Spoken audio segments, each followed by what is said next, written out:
I'm joined now by the U.S. Senator from Arizona, Mark Kelly. Thanks so much for taking the time. Good to be on again, Brian.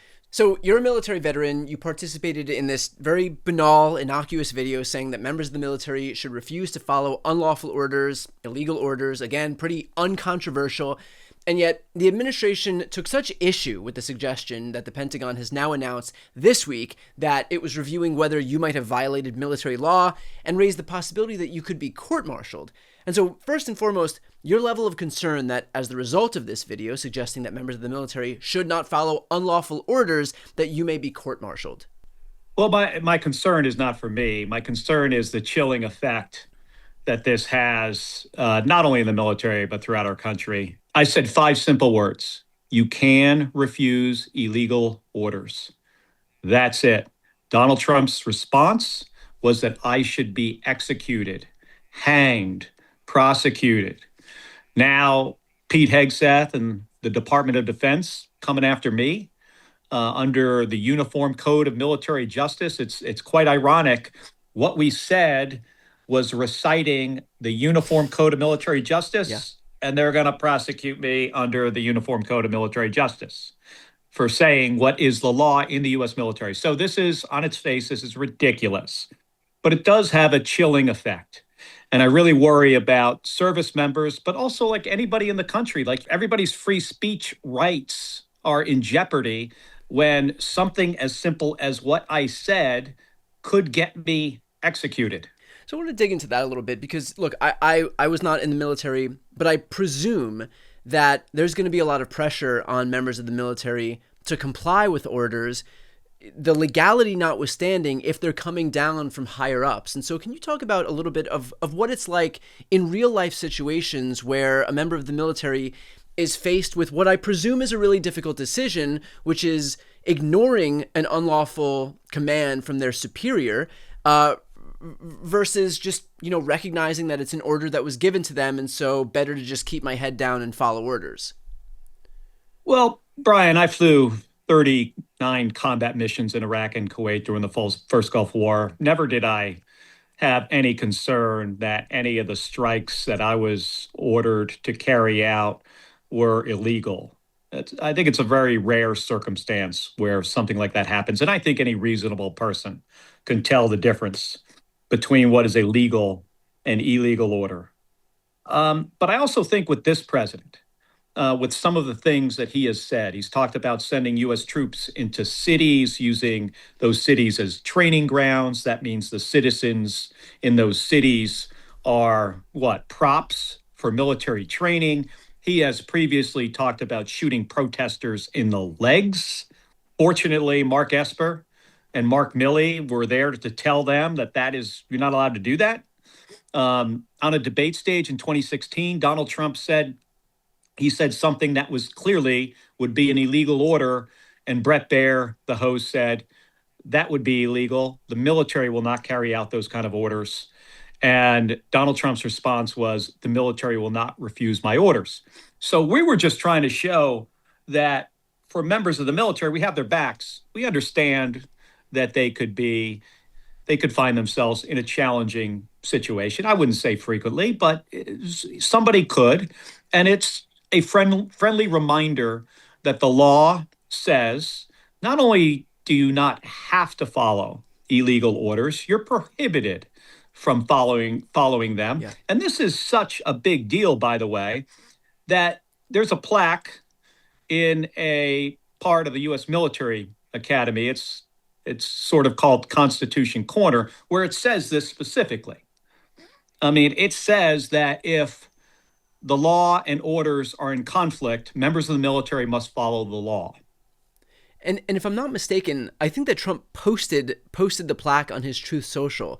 But either way, what does it say? He did, just not this week. But what does it say that this guy is trying so hard to gaslight his supporters that he will oftentimes broadcast the truth, but then tell them that what they're looking at isn't actually what they're looking at, and not to believe their lying eyes, to believe what he says these things say? Well, he thinks the truth is whatever happens to come out of his mouth at any moment. And he could, as we've seen, he can change his mind on a dime. I mean, very quickly do a 180 on so many things. I mean, look at the Epstein files as an example. Intimidating people not to sign on to that discharge petition, do not release the Epstein files, and then suddenly I'm all for it. I mean, this is who this guy is. But I'll tell you what, Brian, these actions that he and Pete Hegseth has taken against me, I spent 25 years in uniform, 39 combat missions, flew the space shuttle, married to Gabby Giffords. She nearly lost her life because of political violence. This president threatens me with political violence, and he's trying to silence me. And that is not going to happen. I'm a member of the United States Senate. I'm on the Armed Services Committee. I have oversight responsibility for the Department of Defense. It is my job. What I did in that video is part of my responsibility as a member of the Senate. You had mentioned something that I thought was important before, that this will have a chilling effect. To what extent do you think that Donald Trump's plan to have that chilling effect might impact the upcoming 2026 or 2028 elections, in the sense that if he bristles so hard at the prospect of telling members of the military not to follow unlawful orders, recognizing that he may do exactly that come election time, whether it's to seize voting machines as he tried to do in Georgia in 2020, or have them close down roads that will lead to polling places, whatever it may be. To what extent do you think that this chilling effect could impact the upcoming elections? Well, that's the issue. I mean, if something egregious happens, it could be related to an election or related to anything else. The military's involved in a lot of different things. But let's say something bad happens and somebody's thinking about speaking out and saying something. Are they going to remember that this president called for a U.S. senator to be hanged because of what he said, and then this Secretary of Defense is then going to prosecute him under the Uniform Code of Military Justice because of the words that came out of his mouth that are clearly just reciting what the law is? I mean, I'm a U.S. Senator. I served 25 years. I'm a retired captain. I flew in space 4 times. If they can come after me and shut me up, what does that say to the rest of the people out there? I mean, what's the message to them? I mean, this is also for like whistleblowers. I mean, we've got a process within this huge department where we want people to speak out when there's corruption going on, when the taxpayer's getting ripped off. We want people to speak up. We want people to comply with the law. And I do worry that that person is just going to say, hey, I am up against this president, this Secretary of Defense.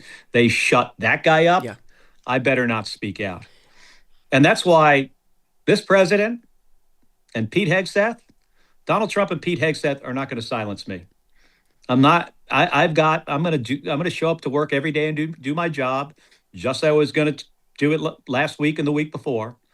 And I will live up to my constitutional responsibilities as a U.S. Senator. I swore an oath to the Constitution. I care about the Constitution.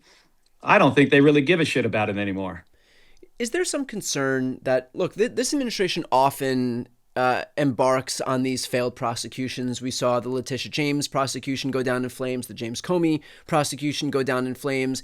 We have seen a lot of their extrajudicial efforts go down in flames. You know, a bunch of their troop deployments were ruled illegal by trial courts in Portland, Oregon, and Chicago, Illinois, for example, and then just recently another one in Washington, D.C. And so we've seen a lot of these efforts not succeed once they get into court. But is there some concern that even though your impending prosecution is completely baseless and there's no there, and any judge worth his or her salt will be able to recognize that before anybody even steps foot in the courtroom, that the Trump administration is already getting what it wants by virtue of even just making this announcement and creating that chilling effect that you alluded to before. Because now, when you look online, it's not necessarily that they're following this thing all the way to the end, but they do get the optics and the narrative that Senator Kelly is being court-martialed for daring stand up to dear leader Donald Trump and his underling Pete Hegseth. And so is there some concern